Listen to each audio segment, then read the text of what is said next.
Hello, Professor. Today I'm going to be doing my current topics presentation, which is on CRISPR and the way that it's going to change medicine. The most fascinating thing is how medicines are going from being generalized to personalized. So in this presentation, I will be talking about how CRISPR works. I will be discussing previous research, current research, breakthroughs, and everything that has to do with CRISPR. Why is it important? Well, there are millions of people that are affected by diseases and cancers, and right now, the main focus is on managing symptoms versus trying to do anything about it because there's just not enough technology to do so, and this may be that technology that the medical fields have been seeking. CRISPR is a way of editing gene sequences and creating a focused, personalized treatment that is tailored specifically to each patient. So, right now it's generalized, and we're going to make this much more focused. So what is CRISPR? CRISPR stands for Clustered Regulatory Interspaced Short Palindromic Repeats. Lots of cool, fancy words. Basically, what it does is it's able to go in and edit the area, which I will explain in further detail. But let's first talk about where did it come from. So researchers found it in bacteria, and it's part of their immune defense system. So they were able to take this from the bacteria and create this amazing gene editing tool. And it combines a couple of different things and is able to edit DNA sequences and do things that were never possible before. So how does it work? Okay, so first, a scientist needs to be able to identify the targeted gene. So they take the patient and they find out what's wrong with them, and they target that specific gene by doing gene sequencing. Once they're able to do that, they design a guide RNA. And what this will do is direct case 9, capital C, lowercase as 9, to the DNA location within the gene sequence. Case 9 is what is going to cut the DNA, and then the cell will, because of that cut, it will repair it. During that repair is where this magic happens, and scientists can correct the damage, mutation. They're also able to remove or insert new genetic material. So previously, there were other technologies that have been around since about the 70s and 80s, and one of those was ZFN, or zinc finger nucleases.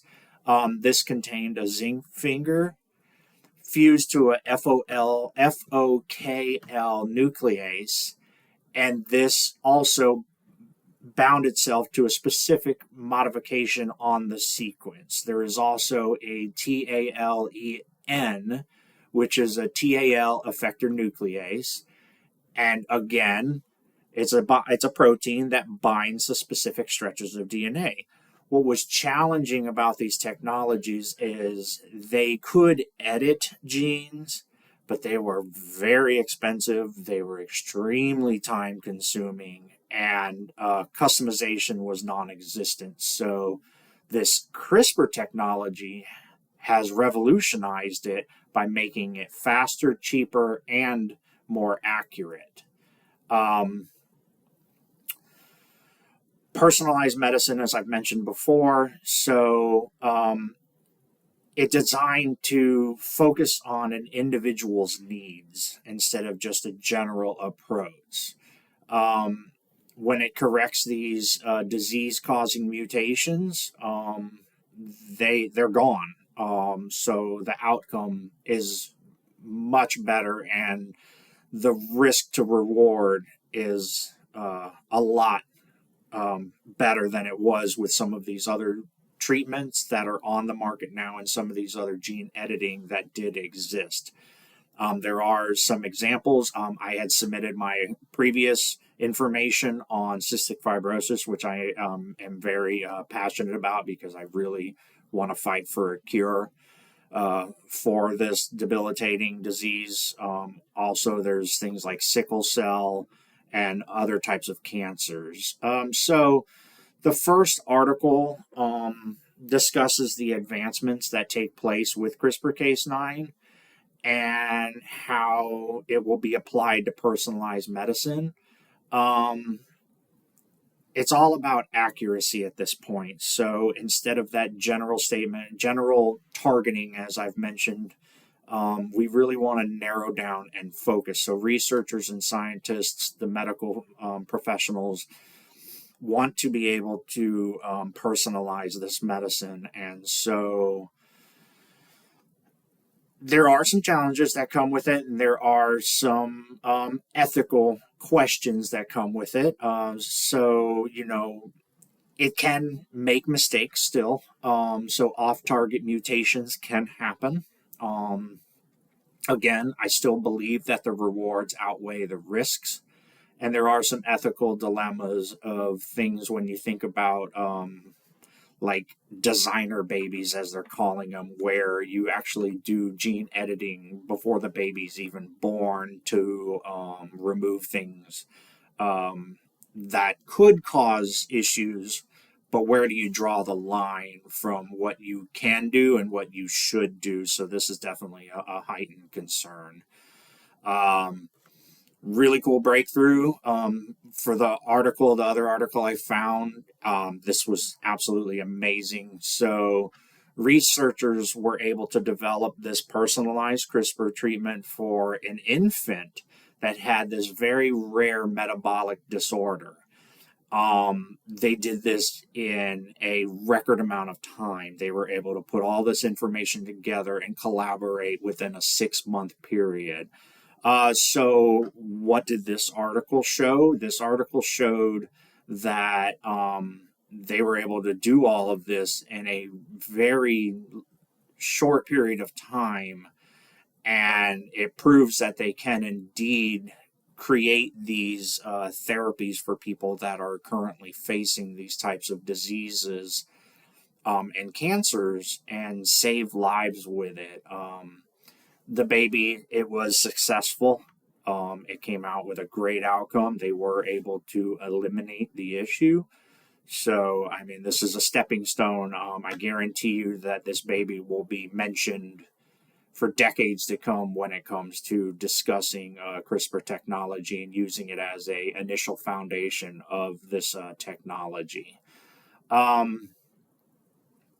Cancer treatments are another thing. So it can help create precision therapies and tumor suppressants, and just make these treatments more effective specifically to each cancer patient. As we know, there are so many variables and stages of cancer. So, maybe the treatments for someone with level 1 versus 4 would be very different. But stage 1, stage 4, I apologize. So again, this specialized targeting and this personalized. We're going to have to go through a lot of checks and balances during this, a lot of quality reviews, clinical trials. So there's still a long road ahead when it comes to being able to make this 100% a reality. But I feel like the challenges and the ethical concerns can be answered for the most part. And I think everything that is done in medicine and a lot of things done in science in general kind of sometimes have that kind of controversy because it's the unknown. And so you have to focus on the unknown, but also focus on what is actual and what is happening as, factual. Future, looking very bright. There can be, more specific than they already are. And the main hope is improving safety and expanding these treatments to more and more and making them more affordable to the masses. That's got to be a big highlight of this entire thing is affordability. No matter where you are, no matter what you may have, no matter what your class is. So why did I choose this topic? Well, it combines some of my biggest passions. I have my associates in biotechnology, and I'm working on my bachelor's in biology. I currently work for a biopharmaceutical company developing cancer treatments and the potentials. So I am extremely passionate about this, and this is a driving force behind what I do every single day at work. So yes, I'm very passionate about this. In conclusion, I really feel like CRISPR is going to revolutionize medicine. It's going to become that household name in the near future and in the further future. I think it's going to completely change how medicine is approached and personalized. So thank you so much for your time. I very much enjoyed taking this class, and I look forward to keeping in touch with you. Thank you.